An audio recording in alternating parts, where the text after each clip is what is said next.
Hello everyone, सलाम, नमस्ते, welcome back to my channel. कैसे हो आप सभी? उम्मीद कर रहे हैं आप सभी बहुत अच्छे होंगे, सेहतमंद होंगे, खुशहाल होंगे और अपना अच्छी तरह से ध्यान रख रहे होंगे। हम सभी मज़े में हैं। और लास्ट वीडियो जहाँ छोड़ा था ना मैंने, वहीं से शुरू कर रही हूँ। अगेन सॉरी बोलूँगी क्योंकि मैंने बोला था कि मैं नेक्स्ट डे ही अपलोड कर दूँगी वीडियो, बट हमारे यहाँ पे है ना अब बारिश शुरू हो गई है झमाझम, और उसकी वजह से थोड़ा इलेक्ट्रिसिटी एंड वो सब प्रॉब्लम शुरू हो रहे हैं, तो मैं अपलोड नहीं कर पा रही थी वीडियो। तो चलिए कोई बात नहीं, आज मैं वो जो रेसिपीज़ हैं, मज़ेदार रेसिपीज़ हैं, आपके साथ शेयर कर रही हूँ। तो मैं बनाने वाली हूँ आलू गोभी की मसाला सब्ज़ी, पर थोड़ी सी डिफरेंट।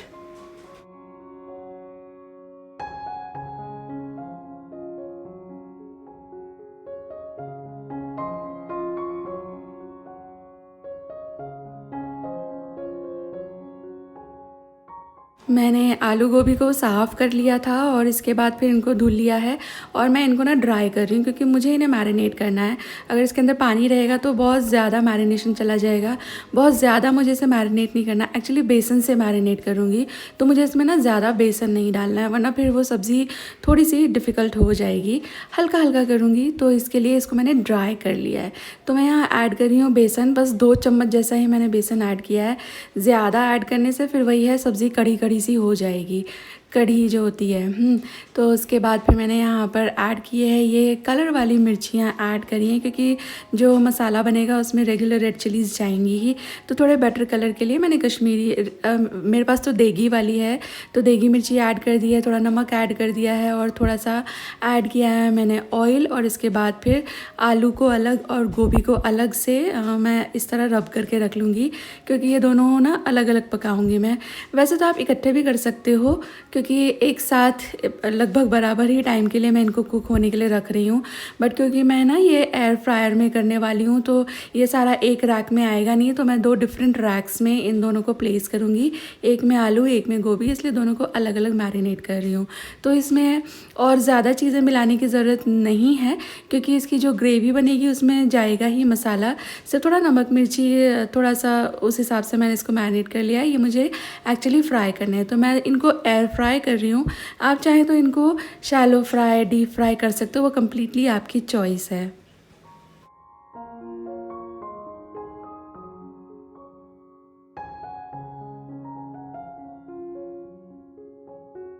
और है ना, आप इसको बेक भी कर सकते हो, तो इनमें से कोई भी एक आप कर लीजिए। मैंने ये जो रैक्स हैं, वायर्ड रैक है, इसके ऊपर ये जो मैश रैक एक्चुअली, एक के ऊपर लगा दी है गोभियाँ और एक के ऊपर लगा दिए हैं आलू। और मैं बटर पेपर लगाना भूल गई, मतलब जो पार्चमेंट पेपर होता है, बट इट्स ओके, ये वॉशेबल हैं, ये आराम से धुल जाते हैं, और ये डिश वॉशर प्रूफ भी हैं। तो मेरा जो एयर फ्रायर है ये अगारो का है, एंड बहुत ही अच्छा वाला है। लाइक ये अवन का भी काम कर लेता है, एयर फ्रायर का तो काम करता ही करता है। तो मैं यहाँ पे कुछ 20 मिनट्स के लिए ना 180 डिग्री सेल्सियस पे इसको एयर फ्राई करने वाली हूँ। मैंने गोभी ऊपर लगा दी थी, आलू नीचे लगा दिए थे, बट बाद में जब रिज़ल्ट आया तो देख के मुझे लगा कि मुझे एक्चुअली आलू ऊपर करने चाहिए थे, क्योंकि आलू उतना ज़्यादा कलर नहीं लेते, गोभी ने बहुत ज़्यादा कलर ले लिया था। तो अगर आप मेरी तरह कर रहे हो तो फिर आलू को अपर रैक में लगाना एंड गोभी को लोअर रैक में लगाना। चाहे तो आप इसको बेकिंग ट्रे में एक साथ फैला करके अवन में भी कर सकते हो, 20 मिनट्स के लिए ही 180 डिग्री सेल्सियस पे, तो अवन में भी हो जाएगा। एंड तवा पे कर सकते हैं, बिल्कुल थोड़ा सा 1-2 चम्मच तेल डाल करके फिर भून लीजिएगा, तो उस तरह से शैलो फ्राई हो जाएगा। और डीप फ्राई तो हमेशा ही आलू गोभी बनाने के लिए एक बेस्टेस्ट ऑप्शन होता ही है, if you are looking for best test.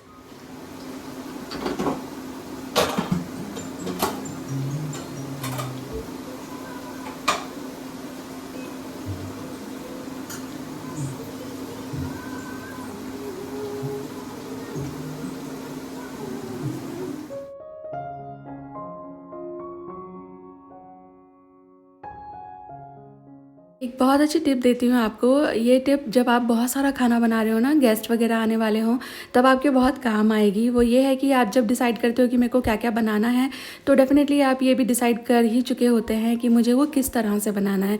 तो वो सभी चीज़ें जिसमें एक तरह का मसाला जाएगा, वो सब आप एक साथ चढ़ा दीजिए। तो जैसे ये दोनों ही हैं, लगभग सेम ही तरह का मसाला जा रहा है, तो मैंने दोनों बर्तन साथ चढ़ा दिए हैं और पैरेलली मैं कुकिंग कर रही हूँ। एक मैं ग्रेवी वाला चना करी बना रही हूँ, और एक ड्राई आलू गोभी मटर मसाला बना रही हूँ। लेकिन इसमें जो प्याज लहसुन का मसाला है वो एक ही जैसा जाएगा, और एक जैसा जाएगा तो एक जैसा ही कुक भी होगा, तो फिर फटाफट साथ में कुक हो सकता है। और एक ही लेडल लेकर भी आप ये काम कर सकते हो, क्योंकि सेम ही चीज़ें जा रही हैं, तो आप 3-4 चीज़ें एक साथ बना सकते हो और आपका बहुत सारा टाइम सेव हो जाएगा। तो मैंने पहले जिंजर गार्लिक ग्रीन चिलीज़ एक साथ मिक्स कर लिए थे, दोनों के ही लिए, और दोनों को फिर मैंने जो आलू गोभी है वो मैं नॉन स्टिक में बनाने वाली हूँ, और जो चना करी है वो कुकर में बनाऊँगी, तो दोनों को अलग अलग मैं भून रही हूँ। इसके बाद मैंने फिर प्याज डालकर भी भून लिया था, वो भी भुन गए हैं। तो फिर मैंने ये टमाटर क्रश कर लिए थे, इनको भी भून लूँगी। अब थोड़ा सा मसाला अलग तरह से होगा, तो मसाला मैं सेपरेटली कर रही हूँ। आलू गोभी के लिए मैंने डाला है थोड़ी कसूरी मेथी, रूटीन के मसाले, थोड़ी सी कसूरी मेथी मैंने चना वाले जो कुकर है उसमें भी ऐड कर दिया है, हल्दी मिर्ची धनिया का पाउडर, थोड़ा सा गरम मसाला, थोड़ा सा ज़ीरा पाउडर, थोड़ा सा ब्लैक पेपर पाउडर मैंने आलू गोभी के लिए ऐड कर दिया है। मसाला अभी ड्राई भून लूँगी मैं अच्छी तरह, पर ये थोड़ा ज़्यादा ड्राई था, ऑयल मैंने कम रखा था, तो मैं इसमें ना ऐड कर दूँगी थोड़ा पानी, सो दैट ये अच्छी तरह से पक जाए।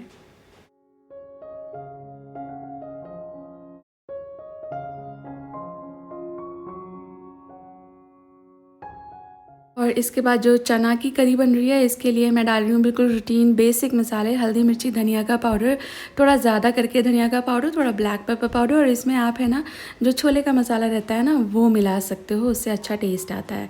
एंड देन इसके बाद इसको भी भून लेंगे। तो ये जो है मैंने जो ये चना करी बनानी है ना, इसके लिए मैंने चने को अलग से बॉईल नहीं किया, मैं साथ ही इकट्ठे ही इसको चढ़ा दूँगी और सीटी लग लग के बन जाएगा। अलग से चना उबाल के भी बनाया जा सकता है, वो भी अच्छा लगता है, बट ये थोड़ा सा टाइम सेवर है और इजीली बन जाता है। मेरी मम्मी ज़्यादातर जो मोटी दालें होती थी ना उसको इकट्ठे ही बना लेती थी। उधर का पानी बहुत अच्छा है, पर हमारे यहाँ पे पानी हार्ड होता है, इसलिए अलग से इन चीज़ों को उबाल के बेटर रिजल्ट मिलता है। इनफैक्ट कई जगह तो पानी हार्ड होता है ना, 10-10 20-20 सीटियाँ भी लगाओ तब भी ये चने राजमे वगैरह गलते नहीं हैं, तो फिर सोडा ऐड करना पड़ता है। और एक चीज़ ये भी होती है कि ये चीज़ें अगर पुरानी क्रॉप होती है ना तो भी अच्छे से नहीं गलता है। तो चना, छोले, राजमा, सफ़ेद मटर उतना ही लाएं जितना आपका आने वाले 2-3 महीने में कंज्यूम हो जाने वाला है, क्योंकि ये जब पुराने हो जाते हैं ना तो फिर कितनी भी सीटें लगा लें ढंग से गलता ही नहीं।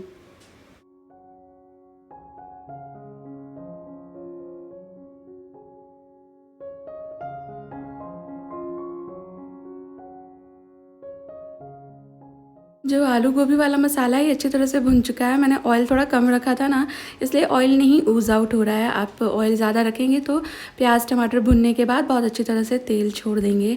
जो वो हरा हरा काट रही थी ना मैं, वो गोभी के डंठल ही थे, तो मैं कभी डालती हूँ कभी नहीं डालती हूँ। एक्चुअली गोभी महंगी होती है तो डाल लेती हूँ, गोभी महंगी नहीं होती है तो नहीं डालती हूँ। तो मैंने 2-4 टेंडर पत्ते जो थे वो ऐड कर दिए, फ्रोज़न मटर थे ये ऐड कर दिए, आलू गोभी ऐड कर दिए। आलू आपको दिखा रही थी मैं कि अच्छा खासा गल चुका है, तो मुझे सिर्फ ये ना सब्ज़ी एक्चुअली पुट टुगेदर करनी है। ये अच्छी तरह से पक चुकी है। गोभी की शक्ल देखें, वैसे तो गोभी जितनी ब्राउन ब्राउन हो जाती है ना उतनी बढ़िया टेस्ट देती है, but in case you don't like that brownness ना, तो फिर जैसे मैं आपको बता रही थी उसको ऊपर मत रखिएगा, वो फिर ज़्यादा कलर नहीं लेगी।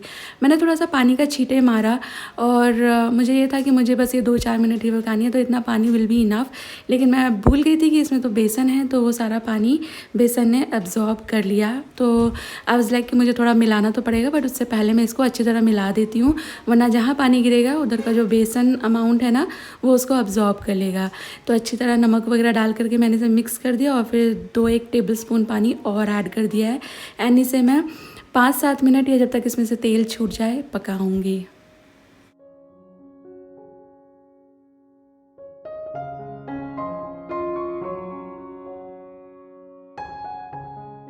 और ये देखिए सब्ज़ी हो गई रेडी भाई, ये बहुत ही डिफरेंट, बहुत ज़्यादा टेस्टी बनती है।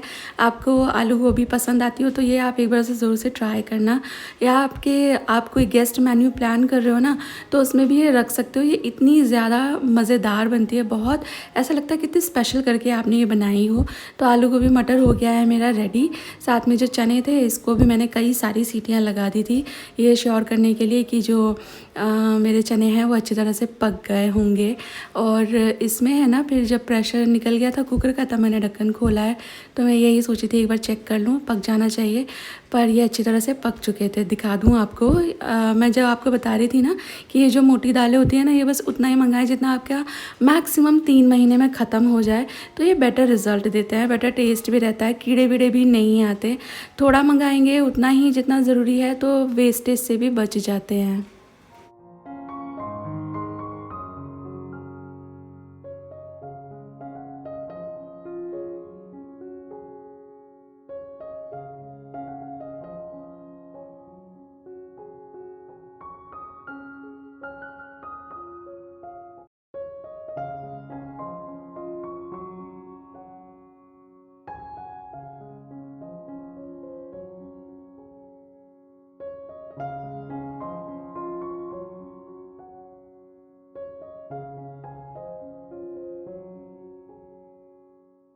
और थोड़ी मोड़ी सफाई कर रही हूँ मैं, थोड़ा मोड़ा रीटच कर रही हूँ चीज़ों को। सेम ही चीज़ें हों लेकिन थोड़ा यहाँ वहाँ कर देते हैं ना, तो एक फ्रेशनेस सी आ जाती है। तो यहाँ पर जो टेबल क्लॉथ पड़ा हुआ था ना, रनर एक्चुअली, वो मैं हटा रही हूँ। दूसरा वाला लगाऊंगी थोड़ा सा ना, ये जो अब दूसरा वाला डलेगा इससे। वैसे तो जब मैं ये वाला डाले रखती हूँ एंड फिर चेंज करती हूँ, दूसरा लगाती हूँ, तो लगता है कि वही ज़्यादा अच्छा लग रहा है। और जब वो हटाती हूँ, ये वाला लगाती हूँ, तो लगता है नहीं, ये यहाँ पर ज़्यादा अच्छा लग रहा है। बहुत सारे फ्रेंड्स पूछते हैं कि ये आपने जो रनर वगैरह है ये कहाँ से लिए हैं, तो ये है ना, मुझे एक ऑनलाइन स्टोर ने सेंड किए थे एज गिफ्ट। एक्चुअली जब मैं इस घर में शिफ्ट हुई थी ना, तो ये ब्रांड कॉल्ड माई डुसान, मतलब DUSAAN, इनकी वेबसाइट आप चेक कर सकते हो। तो इन्होंने मुझे थोड़े बहुत गिफ्ट्स भेजे थे मेरा घर सजाने के लिए। तो उस वक्त जब मैंने होम टूर बनाया था, तो उसमें मैंने आपको ये सभी दिखाए भी थे। ये कैंडल स्टैंड कितने प्यारे हैं ना, इसका मैं कभी कभी इस्तेमाल भी करती हूँ। पर ये देखने में भी लाइक एज शो का आइटम भी ये बहुत अच्छे लगते हैं।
सारे मुंह पे ग्लिटर लगा हुआ है, रात का मेकअप उससे भी हटाया तो। अरे बाप रे, आपकी दाढ़ी में भी है, पापा की तो दाढ़ी में भी है इतने सारे। दिखा मुझे पता है कि तुझे पसीना आ रहा है। तो साला भी तो है, ठीक है। ये नहीं हटते हैं इजीली। यहाँ पे भी आंखों पे लगा हुआ है। फिर बिलिंग कराओगे, फिर वो लोग देखेंगे। Glittery uncle. मुंह क्यों सड़ा लिया। शानू को ये देखो, ये ब्रेसलेट मैंने दिलाया था। एक सेकेंड, अब मैंने है ना इसको वाइड एंगल से हटा दिया है। इतना प्यारा मंगाया था और ये इनको याद भी नहीं है, मैंने रात को याद दिलाया तो ये लेकर आई है अभी। हाँ जी, रुक पहनाती हूँ।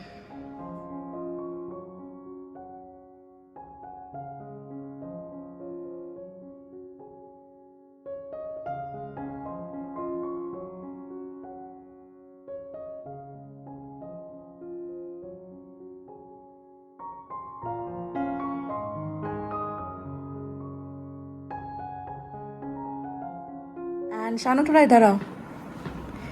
ये देखिए शानू के शूज़, ऐसे दिखाओ बेटा थोड़ा साइड से। ये शानू की चॉइस है और and she is very happy about it. पर लास्ट टाइम जब मैंने दिखाया था ना, somebody was saying कि क्या चाइल्डिश जूते इसको दिला दिए। सौरभ हमने दिला दिए। ये इसकी पसंद के जूते हैं और अब तक के हमारे घर में सबसे महंगे जूते हैं। हाँ, जस्ट बिकॉज उसकी पसंद के और उसके पापा ने प्रॉमिस कर पता रखा है था। हुआ क्या था? हाँ।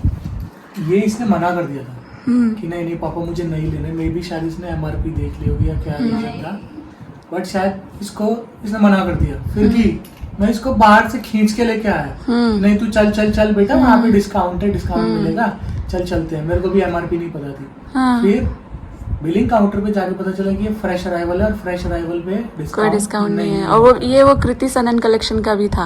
हम्म। और आप somebody said कि क्या चाइल्डिश जूते दिला दिए हैं उसे, उसकी पसंद का कुछ दिलाना था, तो मैं उस पर बोल रही हूँ। चाइल्ड हाँ, और कर करके ही पता चलता है ना कि मुझे अब ये करना है, दोबारा नहीं करना है। मैंने तो ब्लैक बोले थे, मेरी पसंद का होता तो वो वाले होते हैं ना। पर these are looking very nice. आज इसको मौका मिला है, वरना बेचारी स्कूल ट्यूशन क्लास ये इसी में लूप में लगी रहती है, तो वो कीचड़ की वजह से वो नहीं पहनती। Pretty, you are looking very pretty सानू। चलो भाई खुशी, रेडी? चलो हम लोग जा रहे हैं डिकैथलॉन।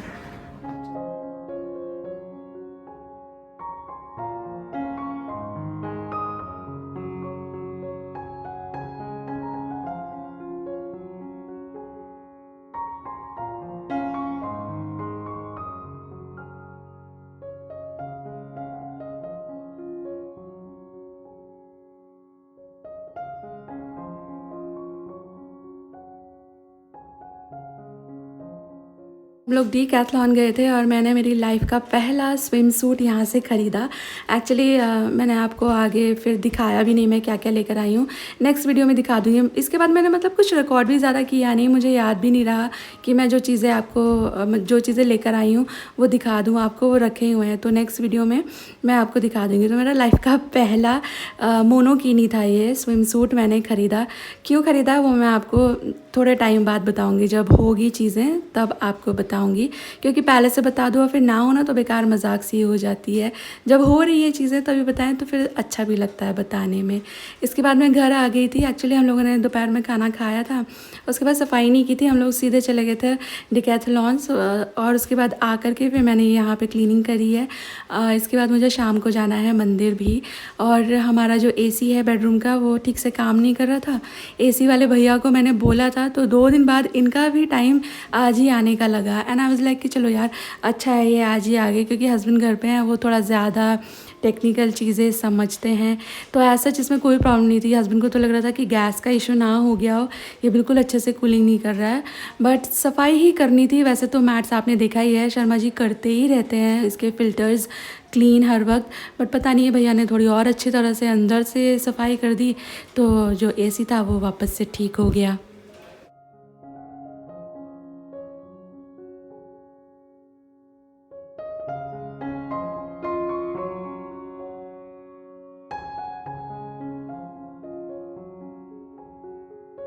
इनको भी ये लगता हो कि मेरा और नीलम का झगड़ा नहीं होता। देखो आप, ये देखो आज ये मेरे से ना मुंह फुला के बैठी हुई है, बिल्कुल मुझसे बात नहीं कर रही है।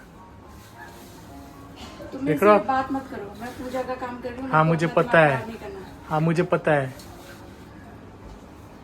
आज लेकिन सबको पता चल जाएगा कि नीलम भी झगड़ती है, गुस्सा करती है। नीलम, नीलम, नीलम तुम गुस्सा कर रही हो? नीलम तुम इधर देखोगी भी नहीं हैं? बाकी तैयारियां कर लो। वो तो मैं कर लूंगा, पर तुम देखोगी भी नहीं। देख लो एक बार, हंसी छूट जाएगी। देख लो।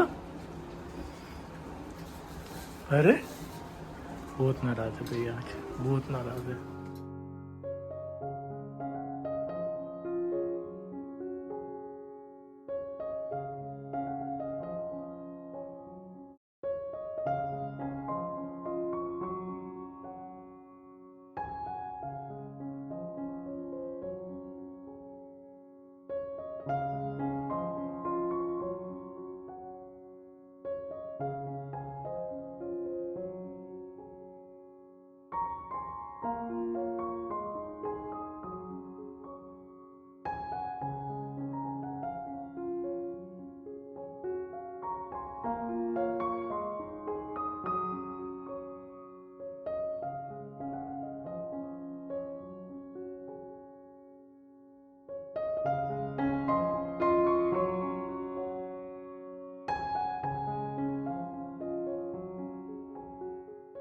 और बस हम लोग मंदिर आ गए हैं, दिया बाती कर रही हूँ मैं। और ये आटे का दिया मैं घर से बना करके लेकर आई हूँ।